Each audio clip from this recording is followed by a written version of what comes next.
ప్రకాశం జిల్లా దొరకొండలో ప్రభుత్వ ఆహార ధాన్యాల స్టాక్ పాయింట్ పరిధిలో నుంచి 20 చౌక దుకాణాలను తొలగించడంతో కార్మికులు ఉపాధి కోల్పోతున్నారని సిఐటియు దొరకొండ మండల కార్యదర్శి చిరుపల్లి ఆంజయ్య అన్నారు.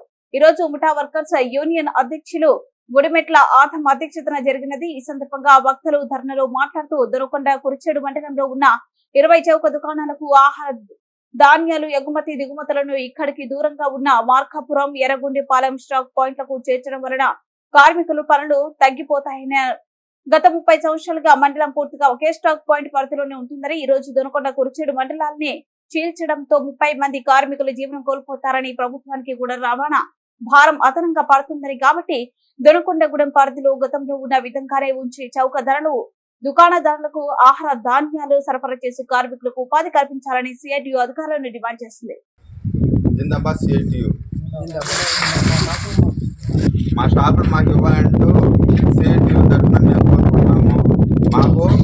మాకు పని చాలా తక్కువ అయిపోయింది, 20 షాపులు పోయింది. దానివల్ల మా పని మాకు ఇవ్వాలి, మాకు రావాల్సిన షాపులు మాకు ఇవ్వాల్సిందిగా కోరుతున్నాము.